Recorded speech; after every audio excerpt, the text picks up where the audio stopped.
Hi there, Jonah Javad here at the Stars facility in Frisco, where we just wrapped up speaking with Stars General Manager Jim Nill. A noon press conference on a Friday in the offseason usually spells one thing: a coach getting relieved of his duties. And for the Stars, head coach Pete DeBoer no longer behind the bench. A lot of things went into this move, according to Nill, but I think for most Stars fans, they will point to Game 5 of the Western Conference Final against the Edmonton Oilers, when DeBoer pulled his star goalie, Jake Ottinger, after the Stars fell behind 2-0. A curious decision then, but more curious because of DeBoer's comments after the game. You could say he threw Otter under the bus to some degree, or maybe he was just speaking truth. But then the next day, he doubled down, defending his decision and also saying that he and Otter had not spoken. Usually, a head coach and a star goalie, 24 hours after something like that, should speak, and I think that spoke to kind of where that relationship became frayed. And DeBoer's relationship with Otter was not the only relationship that kind of became unwound there at the end of this season. Nill said that in his exit interviews with players that, some of the messaging was that that maybe they needed a new voice, and that was what Nill ended up making the decision. Nill's reasoning for it, as he told us moments ago, was not just the meetings with players and how they felt about DeBoer as a coach, but that he felt that this team wasn't really, it was sputtering towards the end of the season. I think most of you remember how poorly this team was playing at the end of the regular season, and they never quite found their stride in the playoffs, despite making the Western Conference Final for a third straight year.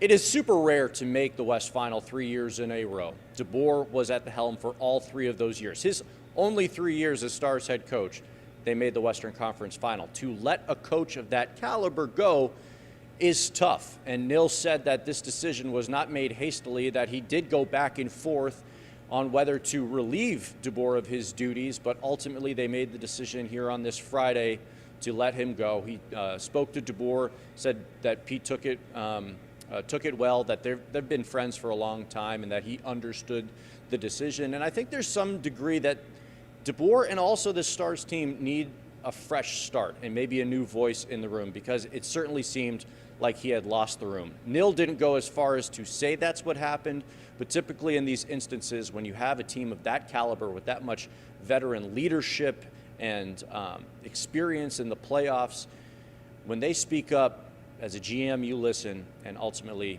Pete DeBoer no longer the Dallas Stars head coach. Where they go from here, the search is underway. The Stars are the only team in the NHL without a head coach. They've missed out on some solid candidates because they went deep into the playoffs and couldn't hire any of them because they had a head coach. I mean, they were 3 wins away from making the Stanley Cup final, and if that happens, it's tough to think that DeBoer would be gone. I should mention DeBoer had 1 year left on his contract. I'm not sure how much that played a factor into all of this, but it's hard to imagine the Stars team moving forward and progressing, given how they were kind of in they just couldn't seem to get over the hump these last 3 years with him at the top. And I should also mention that DeBoer has had a lot of success in getting to the Western Conference Final. He's been there 6 of the last 7 years, but he's never gotten over the hump. And so, Jim Nill said that he expects DeBoer to win a Stanley Cup one day. It just won't be with the Dallas Stars. So the search is underway. A lot of options still available, though, despite the Stars being the only team without a head coach. Jim Nill telling us that, while experience and maybe somebody who's climbed the mountaintop would be of interest, that he's not ruling out the possibility of going a younger route or maybe an inexperienced route. And he pointed to a former Stars coach, Jim Montgomery. And if you recall, the Stars hired him out of DU, Denver, and he had some success with the Stars. And then he was let go for some non-hockey related matters, and he ended up in Boston and now St. Louis, and he's done well in both places. And so I think Nill has hired a number of different coaches in his time as Stars GM, and at this point, this isn't a rebuild team. This is a Stanley Cup contending team. And so I would imagine it'll be a highly sought-after job by the coaches that are available, and so you would think the Stars will have the pick of the litter. This Stars team is going to look a little bit different in the next 1, 2, 3 years with the salary cap and who they're able to fit under that cap. Captain Jamie Benn wants to be back. He told Jim Nill just as much. They've got to figure out the contract situation there, but Ben has expressed his desire to return. Nill wants him back. That just seems like it is a matter of financial negotiations and would, in theory, come to fruition at some point in the ensuing months. Jason Robertson is an interesting one.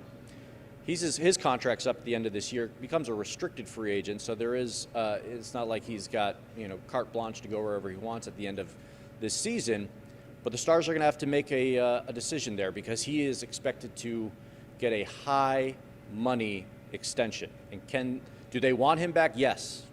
Can they fit him under the cap is the other question. Maybe he's a trade candidate during the year. A lot of things to consider. Depends how good he is, how good the team is, and where that number falls in terms of how much money he is wanting. But he is going to command a lot given how successful he has been for the Stars in the regular season and when healthy in the postseason. Nill also spoke about some injuries that the Stars went through in the playoffs. You recall Rope Hintz getting slashed in the Western Conference Final against the Edmonton Oilers that knocked him out of that game. It was a broken foot, and Nill said that they had trouble stopping the bleeding. Hintz did return later in the series, so that wasn't the only one. Tyler Seguin played through a shoulder injury during the postseason. He's expected to rehab during the offseason and to be in top shape at the start of next year. And Nill also disclosed that Jason Robertson's lower body injury that he suffered in the regular season finale and kept him out through the first round of the playoffs was an MCL sprain. So that will continue to recover and rehab in the offseason as well. And Liam Bichsel, Stars defenseman, had an ankle injury, I think it was a couple of years ago. There's a plate in there. I think something with Bichsel needs to get treated as well. I didn't get the full quote there from Jim, but so a few guys were dinged up and going to be spending the next few months rehabbing and recovering. So a lot of uncertainty still to come regarding the Stars team, both on the ice and behind the bench, but Jim Nill has earned the benefit of the doubt. There might be some people who agree with this move, but some who don't, given that DeBoer's had a lot of success as a head coach. But Nill is also a three-time GM finalist, a top GM of the year finalist. He's won it back-to-back years. And I think he knows what he wants in this situation. The Stars are a really good team still, even if they have some changes, even if they're not as good on the ice personnel-wise as they were this year. All it takes really, and hockey is weird like that, and some other sports as well, where if you get the right coach, you can flip the script pretty quickly, and this script doesn't need to be flipped all that much. It's a team that's gotten to the West Final 3 years in a row. It's only happened, twice in the last 20-something years? So this team is close.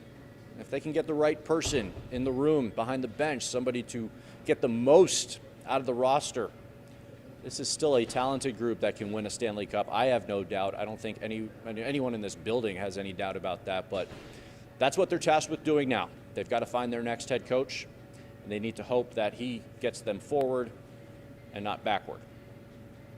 Much to come from the Stars in this offseason. There is no rest for any of us who cover sports in DFW. It is always something. I'm Jonah Javad. We'll have much more tonight on WFAA, so stay tuned for that coverage. And also our partners and pals at DLLS Stars will have much more reaction from this Pete DeBoer news coming up in, I think, at 2 o'clock Central Time, so stay tuned for that here on WFAA+. I'm Jonah Javad. Be well and have a great weekend.